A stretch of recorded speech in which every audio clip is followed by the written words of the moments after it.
The people who've lost the most, the people who've gone through the most pain, the people who've gone through the most experiences of heartache will oftentimes be the most useful and helpful in the rebuilding. And so if you can pastor them through that, if you can minister to them through that, they are going to be a huge asset to this city being rebuilt. The process for us as a church, for this city, is really 3 phases: relief, rehab, and rebuilding. The fires are still raging right now. They're still burning up structure after structure, acre after acre.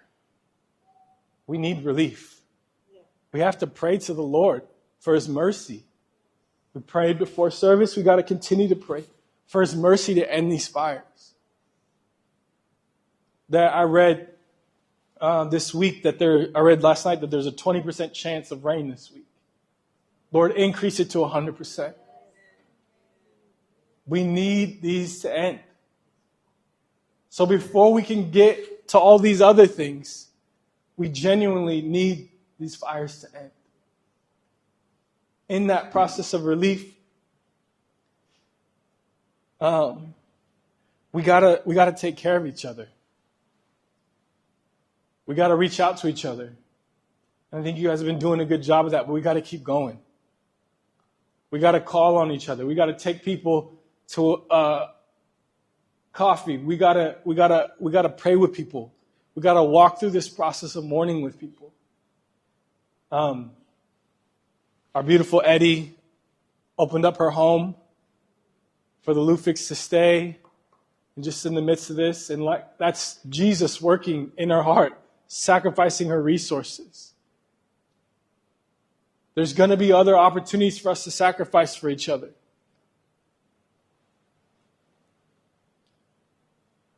Today we want to take up an offering. Whatever you can give, whatever you can spare, whatever you can give out of generous heart, we want to take up an offering to help our families transition in this time into stability. Next door,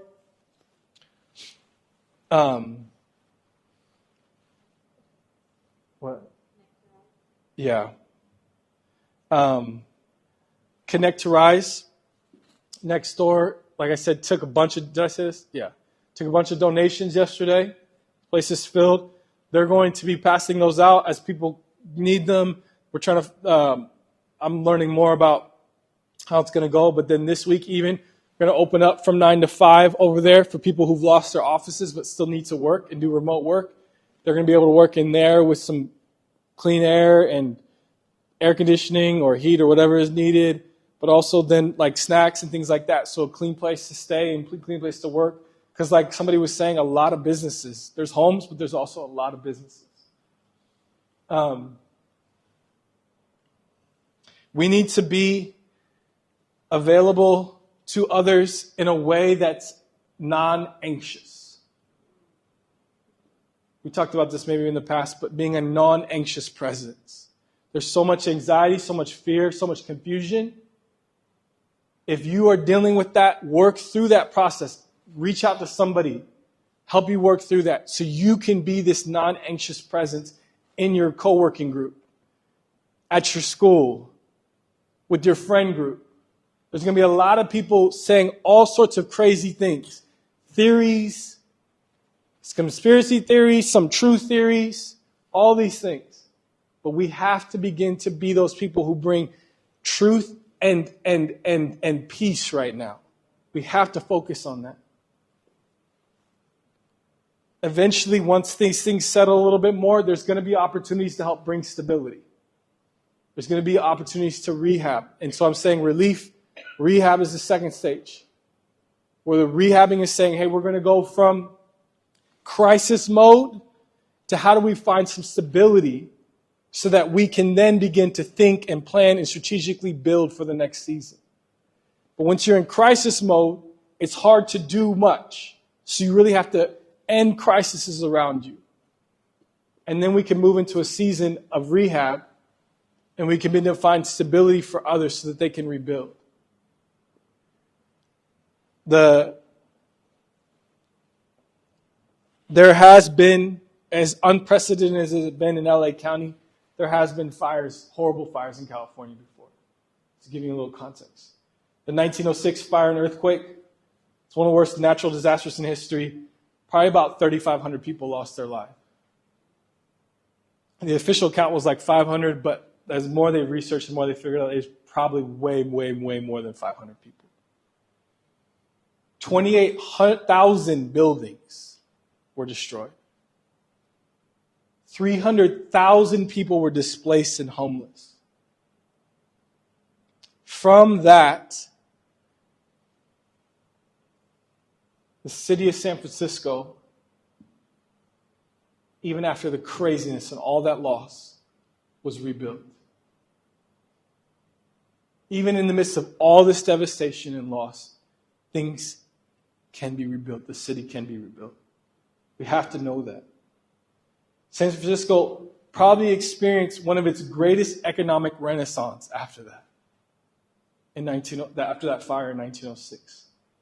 So much investment, so much opportunity, so many businesses were developed in that area. It became one of the economic, essentially financial hubs of the world after that situation. And that's why in this next season, as we're talking about crisis, talking about rehab, and we're talking about the last thing is rebuilding. The city's going to be rebuilt. The question is, in the long run, do you want to be a part of the rebuilding? And I think for us, as a congregation, as a community, we have to begin to think about what is required, what is needed in the right time.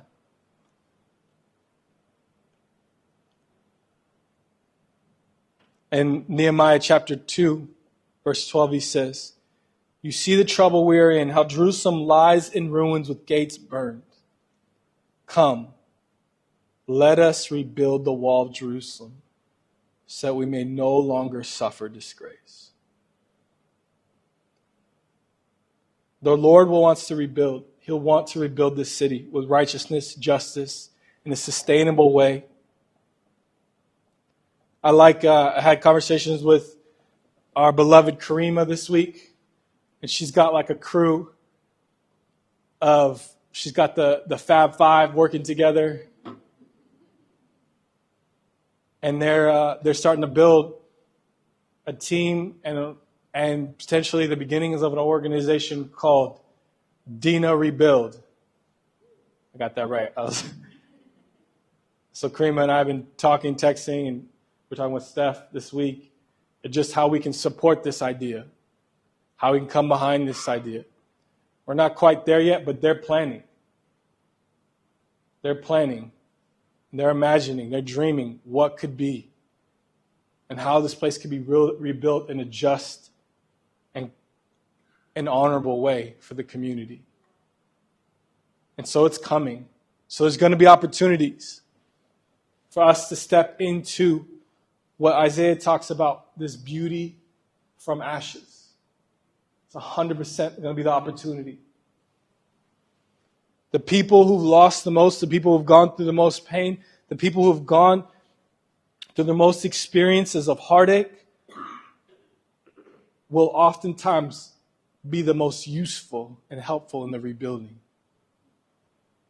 And so if you can pastor them through that, if you can minister to them through that, they are going to be a huge asset to this city being rebuilt, this region being rebuilt.